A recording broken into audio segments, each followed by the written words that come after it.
Red's Fly Shop, this is Bob. How may I help you today?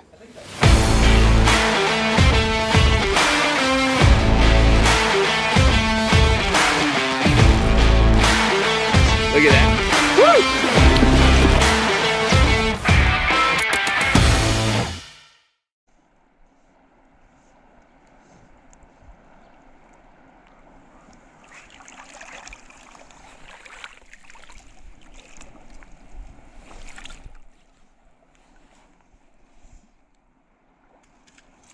Got him. Nice hookup. That was great. That was a pretty long cast right there. All right, welcome back to the channel. Look at that, it's a nice one. He doesn't even know he's hooked yet, hardly. Welcome back to the channel. I'm going fishing today. I'm right out here in front of Red's, and I'm in a very popular seam. A lot of people comment like, hey man, you always go out there and catch your pet fish. Well, my pet fish gets smarter and smarter as the summer goes on. And so by the time we get to October, they've had a whole summer's education. And I want to teach you what I would do if I was wade fishing, like you do-it-yourself anglers out there, and try to put some nice trout like this in the net. Look at that. Oh my gosh. That's a beautiful fish. That's Frank. Frank's been with us for 6 years now, so we're gonna keep Frank wet. All right, let's say goodbye to Frank. We gotta do a little Hollywood with Frank right here though. Okay, we did. We already caught the nice fish. We were just gonna explain, we're literally just gonna explain why and where you would choose running like a light suspension rig or an indicator rig. And first cast back in, got another fish on. I don't know this guy yet. He's a little smaller and younger. Maybe in the comments, maybe we can get some proposed names for this scrappy guy right there. Nice fish. I'll take that all day. It was great. I'll show you the exact rig. After I show you where and why a light indicator rig might be an advantage, I'll show you exactly how I set it up, and I'll show you the exact fly I'm using too, because I switched flies and it was immediate. It was like 2 to 3 casts later and then that fish on that fly. But when it comes to like where you're gonna fish, you know, choose to fish and why you would choose to fish an indicator rig versus tightline or contact nymphing, which I think if you follow the channel, you'll know that I'm a huge fan of tightline or contact nymphing. It's not only is it highly effective, it's really fun and it's very clean because the hookups are instantaneous. We'll talk about that a little bit more later and you get to feel the bites. But it's not always the best solution. Now, a couple of reasons why you might choose an indicator over a technical rod or a technical tightline rig. Number one, maybe all you have is a 9-foot 5-weight with a floating line. That's great. You don't have to have a tightline rod to be successful. There are other ways to emulate that technical drift without it. I chose, we parked the boat down here, we were just wading up this seam, and I chose to start with yarn or an indicator suspension rig, whatever you want to call it. I don't call these ones a bobber rig. Bobbers are round plastic things that float really well, almost too well. But I chose that because I can fish straight above myself and I can cover a lot more water with longer casts. So as I enter one of these big open areas like this, I may not want to get so close that I'm going to scare the fish. Tightline fishing, I have to be very close, whereas with my indicator and a traditional floating line, I can make a nice long shot upstream, and I can get a very nice long drift without getting too close to the fish. So if I have a 2-rod rig, I'm probably going to walk on it and stay back off the fish quite a ways, and I'm going to take very long, delicate shots over the trout, especially on a sunny day. Maybe they're going to be scared of my presence, so I can strike from a distance. The other reason is this is a pretty open piece of water. The fish could be anywhere from the very top end of my drift all the way down to the bottom. And I'm not a big line feeder. I like to work my way upstream, so I don't feed line typically a long ways downstream when I indicator nymph unless I'm working downstream. Or with an indicator, I'll work up the near side and then I'll work down the big seam, in which case I begin to feed lines. So if you're in a situation where we have to get way out, and I have to go ahead and angle the camera out there, and I have to get way out, Now with an indicator, I can feed line and I can get to those tough to reach spots where I wouldn't have a chance with my Tightline rig. Basically my radius of effective fishing is much shorter with the Tightline rig. So the yarn's great. The other advantage, when I run these setups, for the most part, when I indicator fish, I'm running a suspension style. I'm intentionally keeping my fly up off the bottom. So when I go into this piece of water, if I'm set up in a way where my nymph is intentionally hanging up off the bottom, I'm much less likely to snag. Every time we snag the bottom and we rip that line through the water, we're gonna disturb fish. So my Tightline rig, I don't necessarily snag a lot, but I do have a lot more checks or false hook sets. So it is gonna be a little bit noisier presentation as I go up. With this rig, I can take and I can throw way upstream. Let me reposition that cast just a little bit. Let's go ahead and take a look upstream.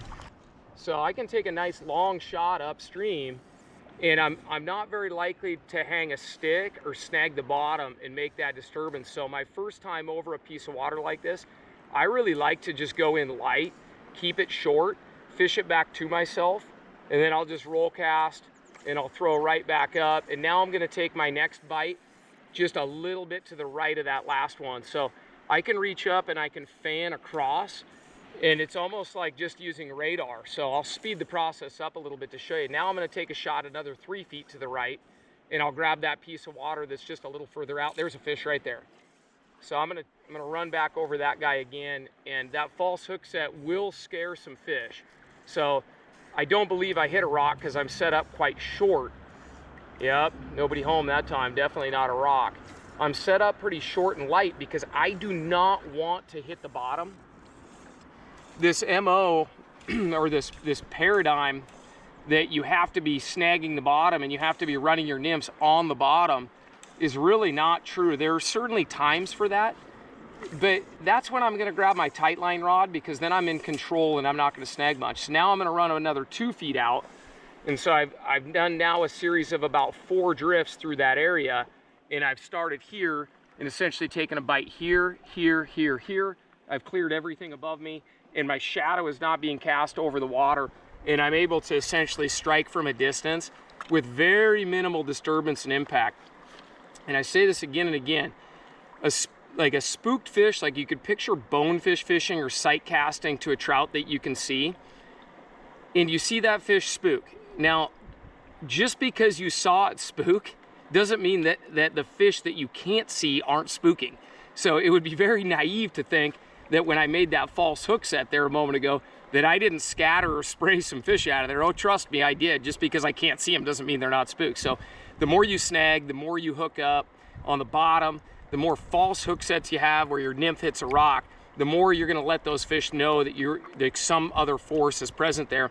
And if you're fishing on foot, it's very silly to walk into a run and fish things that are too noisy and too heavy, which is part of the reason I'm a huge advocate for wade fishermen to use delicate indicators and yarn, because you're gonna get more mulligans. When you set the hook with that yarn indicator, it makes maybe a quarter or a fifth of the disturbance or less than a traditional like plastic thingamabobber and Oros. And there are times to use those, but low clear water fishing on foot where I'm gonna be surgically dissecting this apart, I don't wanna let those fish know that they're under fire. I wanna keep it quiet. So those are some of the reasons that I'm gonna choose to fish over a bigger piece of water, a yarn strike indicator with a single nymph rig. And I think right after this, now that you have a little background, I think we'll go ahead and show you the rig that I'm fishing and exactly how I have it set up. Let's talk about the setup. I'm just fishing a 9-foot 5-weight rod. A 9-foot 4-weight would be great. 9.5 is great. 9.6, a little heavy for this kind of fishing. Even a 9-foot 3-weight works pretty well, but longer rods are typically better for that, just casting with an open loop and still getting some distance and big mends when you need to. But I'm just running a floating line. I think standard tapers, any of your dry fly tapers are good. This one's a little heavy. It's a Rio bank robber. Great for casting big hoppers and things, and it works well with this too, but you don't have to put too much thought into the fly line. The indicator lines from Scientific Anglers in Rio are really meant for turning over all that junk in the trunk with split shot and big stone flies and things like that. That's more of like a high water and spring style nymphing rig to me. Lower water, late summer, fall, early winter, lighter lines, even thinner lines are better because they just drift more natural. What I've got here is I've just got a loop-to-loop connection, nothing fancy there, and I took a tapered leader. I'm not even sure what it was, but I think it was a 7.5 foot 4X that I'd been using for dries. And right here where it tapers down thin, I make my first move or my connection, and you can see I've got a solid 4 feet of leader between my fly line and my indicator. That's really important. Most of the drag in a drift comes out of the fly line. That's the thick, rigid portion of it. And you want to get your indicator far enough away from that so that your indicator can actually wander and move naturally. Now, I've got yarn tied in here. That's New Zealand style yarn. And we sell a dispenser, and I just tie my own with an overhand loop, and I put in the appropriate volume or amount of yarn for what I happen to be presenting and fishing that day. And I posted a video just prior to this one where I go into great detail on how to do that. Now at the end of that yarn, I've got a tippet ring on here, and that tippet ring is hinged so that that tippet below there can just fall to 90 degrees very, very quickly. And that allows me to fish very light and still get maximum depth and get that fly down directly underneath the indicator and all the way to depth so that it can start riding the waves and surfing and looking like a bug does when it's down there underwater. And so that tippet ring sits there. That's also a nice junction point so that I can, if I need to retie or change lengths and things like that, I can just cut it. Now my indicator rigs, I just lock them in there. I will change my tippet depth based on the fishing that I'm doing or my fly weight. I don't slide my indicator up and down the line because there's a huge advantage to having nothing but tippet below your indicator. And so I want that flexibility of light, fine tippet underneath my indicator. If you run your nymphing rigs currently and you have thick line and part of that thick tapered leader below your indicator, it's very unreasonable to ask that nymph to move naturally with thick line in between your strike indicator and your nymph. So I run 5X for almost all of my nymphing, even my moderate sized stoneflies, I still like 5X. Thinner tippet just cuts through the water and sinks faster. Now I'm just fishing a single nymph down to this Rosa's mouse jig, and you know, I'll tag the products in the video here, so if you want to pick up some mouse jigs, we got them. But as soon as I change the mouse jig, lights out. Very good fishing. And I run and I measure with my arms, but I'm measuring that distance right there. Looks like that's about 3.5, 4 feet, and I'm just running a single fly. I'm a huge fan of single fly rigs. They drift better, they don't tangle as much, and they just look fishier when you're battling, you know, pressured fish. I mean, I'm out here in front of the shop. This seam has been fished like 4 times already today, and I still managed to put a couple of fish in the net in about 20 casts. So when you're dealing with clear water, pressured fish, public water, stuff that maybe boats have been over before, a single nymph rig has some advantages that I implore you to consider. That paradigm of I've got to have split shot and 2 heavy nymphs on there to be an effective nymph angler is entirely not true. When you break it down, this is a stupid simple setup. One number 16 or 18 nymph with a tungsten jig to allow that nymph to get down, a chunk of tippet below that tippet ring, and that's it. If I need to retire or break off, it's a new piece of tippet and a nymph, and I'm back in action in just a minute. Nothing fancy there. So that's my rig and why I would choose a yarn indicator system for certain situations. So one more add-on is when you're on foot and you can fish a seam from the inside out, that is way fishier and easier to manage than being in a boat, which the boat could be anchored or it could be being rowed, and fishing a seam line from the outside in. You can give yourself a huge advantage. And I've seen anglers come from the Deschutes River where you're not allowed to fish from a boat. You have to park the boat and get out. And I've seen them come to the Yakima Canyon and have incredible success. Even more success coming in blind from another river and coming here, more success than a lot of longtime Yakima River anglers, because a Deschutes River angler, from my experience, is really good at reading opportunities to where we can get that boat parked and then fish from the inside out. When I fish from the inside out with a nymph rig, and we're just talking nymph rigs today, it's bright and sunny, there's nothing happening on the surface, I can throw what's called a neutral drift. And a neutral drift is one that requires no mending. the fly hits in slightly faster water than the strike indicator, and therefore it's going to catch up and fall under that indicator very naturally. It's essentially going to start falling immediately, and you don't have to fight it with mends. You're not fighting across aggressive currents, and you can fish much lighter rigs with less weight. I fish a single fly a ton. The nymphs these days are so much better than they were just a few years ago. Tungsten has made, and the quality of the tungsten beads and nymphs has made a profound advantage in how we should be nymphing. That traditional rig where you put 2 split shot on and a stonefly nymph that weighs a metric ton and then another nymph on behind it, that kind of fishing is special circumstance fishing. It's like high boily current or spots where the fish are just buried underneath a bunch of swift water. In water like this, if I fish from the inside out and I throw a cast, I should be able to have very minimal mending. I might do what's called a hump mend, just to break up any tension that's in the line. But that drift is going to drift, or that float is going to come right back to me in a very natural way with a minimal amount of disturbance on the surface. By disturbance, I mean me mending and fighting those currents and managing that line. So waiting from the inside out, huge advantage. Boats floating by get one glancing shot at the seam, fishing from the outside in. They're not able to get the same quality of drift that you can when you're in on foot fishing from the inside out. Huge advantage to the angler when fishing from the inside out, casting up and finding that spot. And that spot is going to be, I call it just kind of the point of neutrality.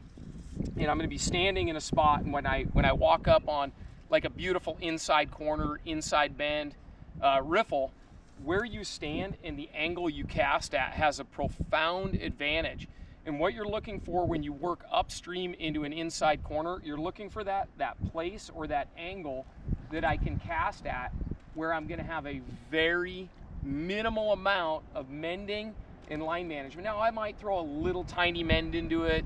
There's still going to be a little management. I still need to keep my line up on the surface. Oh, there was a strike. Oh, there he is again. Half-assed hook set. Now I'm going to fall in the water. We're going to make a blooper film. But you're looking for that neutral position where you can angle upstream, and that drift really just does a nice job of taking care of itself with minimal line management. To me, that's a huge advantage and a mistake that I've seen over and over and over again watching wade fishermen. A lot of times they'll walk up and get across from the spot they want to fish, and when you do that, the fish possibly have seen you. Fish are they're looking upstream, and although they do have a very wide fisheye field of view, they feel much safer with things that are behind them at a distance. So look for that neutral drift position, pay attention to the casting angle you have, take a couple of bites, move up, take a couple of bites, and move up.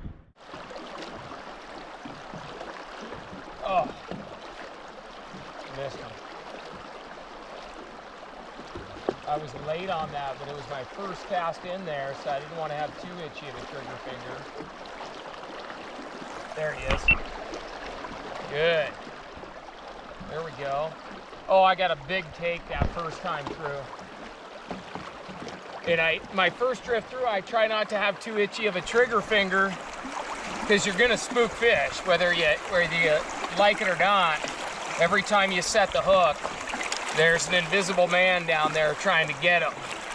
And boy, I think it was the very next cast back in, I managed to hook up. Yeah, nice trout. Nice trout. Let's get him unhooked here. Took the zebra midge. I'll show you the exact flies I'm fishing. I'll tag him in the video, or I'll at least show you later on, but yeah. Just let him swim, kind of a tough spot for that. So there are certain areas that you would prefer. I would prefer to use a Tightline or technical rig. And this is an example of one of them here. You don't have to wade this deep or this fast, but the point is, where there's a lot of boils and swirls and a bunch of mixed speeds of current, that's gonna wreak havoc on your indicator. Your indicator and your nymph, they're gonna be arguing about who's in charge, and we're going this way, no, we're going that way, and you're gonna have a tough time getting a good drift with two articles in different speeds of current. Whereas with the Tightline rig, I can get down in there, I can make contact with the bottom, and then my nice thin line will just slice through all of that chaos going on the surface, and I'll have good control of my flies and be able to move my flies in that slowest portion of the water column right down to the bottom. The other thing about hard ledges, swirls, pocket water is I'm also able to approach the fish and get a lot closer. So there's a very finite distance at which I can effectively tightline nymph, and so I have to be able to get close to the fish. The fish in choppy water like that, or on hard drops, or where there's boulders, those fish feel much more secure. So I can use an ultra effective presentation and still get close to the trout with the Tightline rig, and I get to feel the fish bite. It is a joy to hook fish on a nice tight line. So those are just a few of the reasons. I'll probably throw a few more casts here, and then I'll share with you my setup and a couple of other reasons why an angler might choose to tightline nymph or one of these longer, more technical rods for certain situations. That's a good grip. There he is. Good.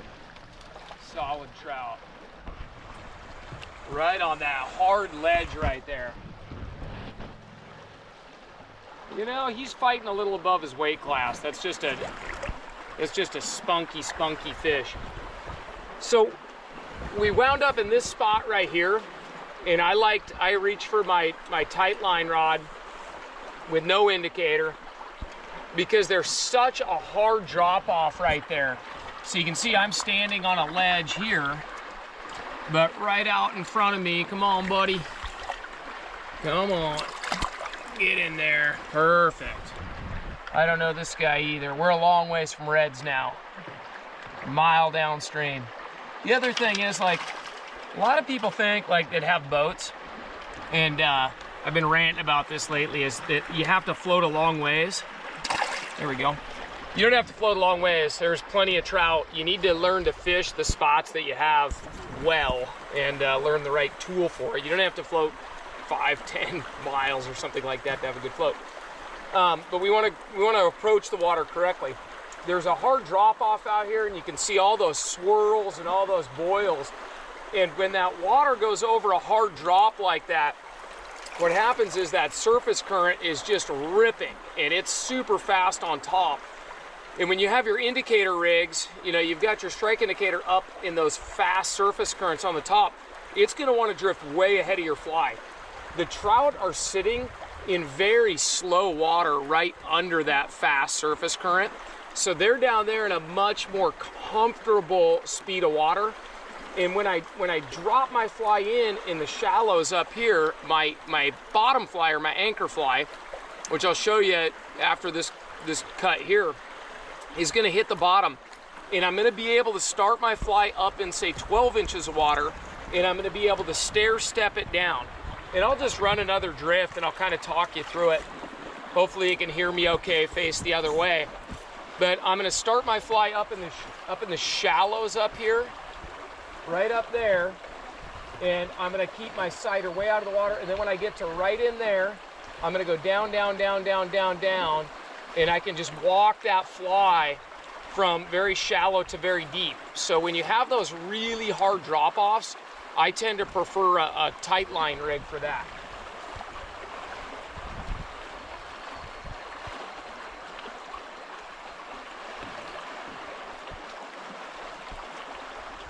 Down, down, down, down, down, down into the deep.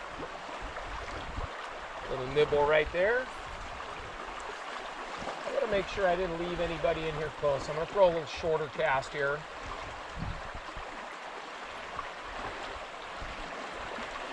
There was a bite right in front of me. And this is a good spot because on the hard ledge, I can sneak right up on these fish. And I'm fortunate enough, I've got a shadow right here as well, which is important to pay attention to. And you can use the shade to approach a spot. You can always stay back in the shade to stay hidden.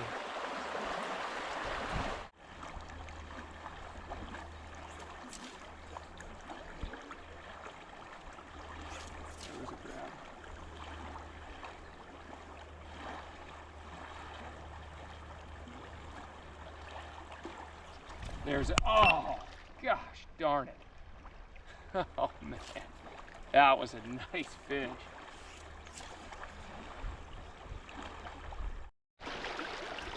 So we did a little fishing, and I showed you kind of the wear of where you might want to use a Tightline nymphing rig, or anymore I'm just calling it technical nymphing. Just no indicator, just you with flies touching the bottom, leading them through, Tightline grabs.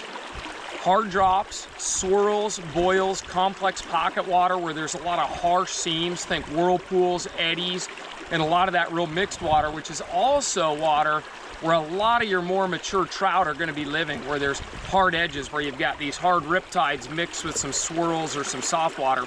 In those situations, as I mentioned earlier, getting an indicator and a nymph to agree on what water speed to be on and where to go is a challenge. So a lot of times I'm going to do much better just having no strike indicator, one fly touching the bottom, that's referred to as an anchor fly, and my line just cuts through all of that BS and all that static on the surface. You also need to be able to get close to the fish, which in some of those hard edges and hard drops, you can do so. You can get close. But let's talk about my rig. So I'm fishing a Beulah 10-foot 8-inch 3-weight, the Beulah G2 Platinum. I find myself grabbing this rod more and more and more, because one of my favorite things to do with a technical rig like this is I love to fish streamers or flies I can crawl along the bottom. You can include stonefly nymphs in that as well, because stonefly nymphs are quite active and you can move those across the bottom. But I would say one of the profound things that I've discovered in this type of fishing are crayfish. Crayfish only move on the rocks. They're not found mid-water column like a minnow. They don't swim around suspended. Crayfish, if you were to catch a crayfish and throw it in the water, it is going straight into the rocks, whereas a minnow is just going to swim laterally in the column. So presenting a crayfish is, in my opinion, I'm not going to waste my time trying to throw that under an indicator, and rarely stripping crayfish do I do very well, even on sink tips. I do extremely well on little crayfish patterns like this Joe's Mini Craw, when I can put it in that pocket water and work that crayfish very slowly with a little tension along the bottom. The other one I like is a pocket dweller. So pocket dweller is a little tiny jig head minnow with a very little light wire hook, so that even on these light tippets and these light technical rods, I can get full hook penetration.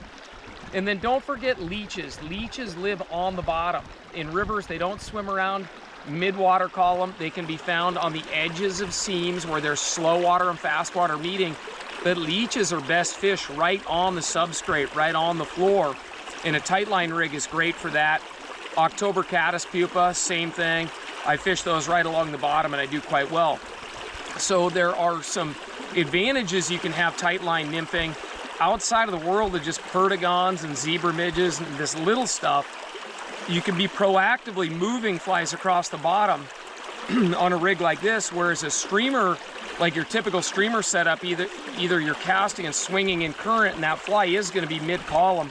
You can try to make it look like it's coming from the bottom, which is good, but it's going to wind up mid-column and it's going to be moving quickly. We're asking a lot of those trout to chase that prey down, whereas I can put this fly right in the bucket, right on the floor, and I can slowly work it through its natural habitat between boulders and crawl it along the bottom.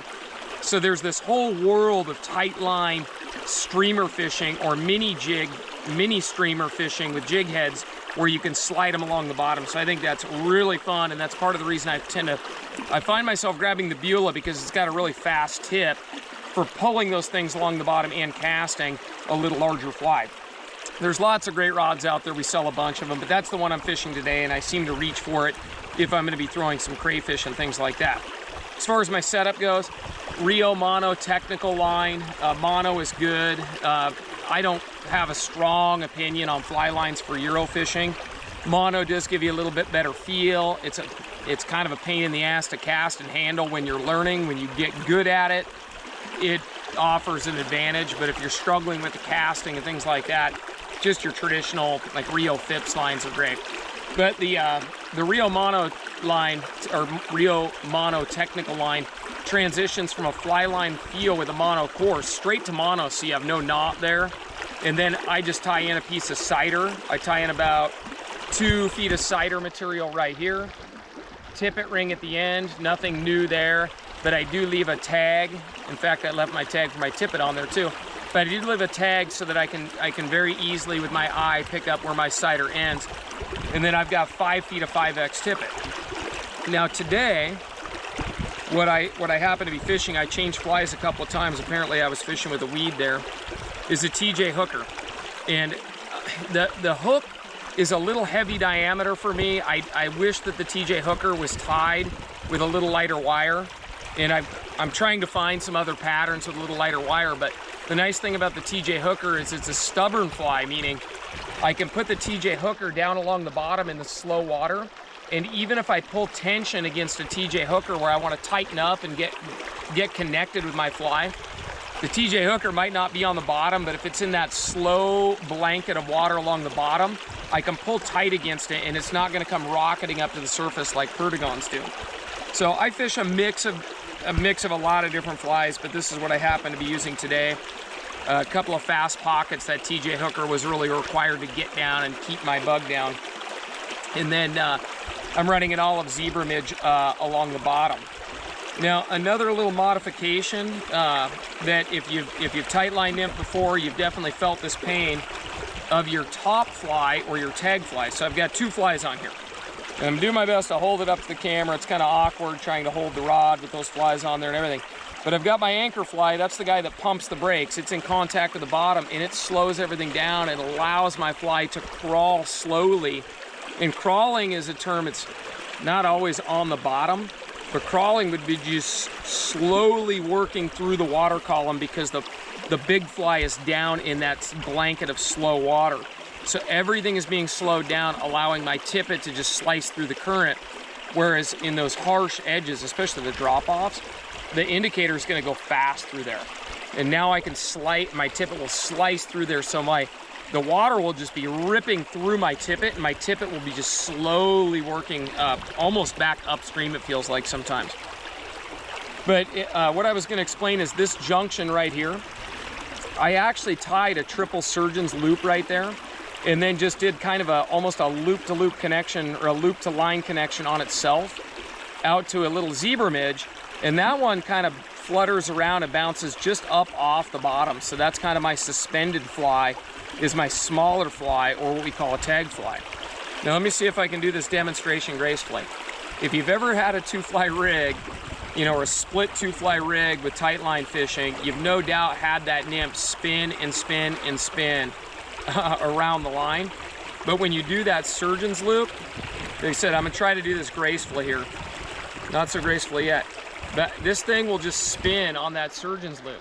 So it'll spin and spin and spin, and it actually just rotates. And you can see there's no spins there. There's just a little surgeon's knot to keep it in place, but that didn't spin up at all. It'll just rotate around that line. And it's a really easy way. Let me spin it again. Spin and spin and spin and spin and spin. And it's not wrapping around right now. It's actually just rotating around the line. In that triple surgeon's loop, there's other videos on that. I think I've done those in the past. You can go back and look at some of the double nymph rig videos I've done.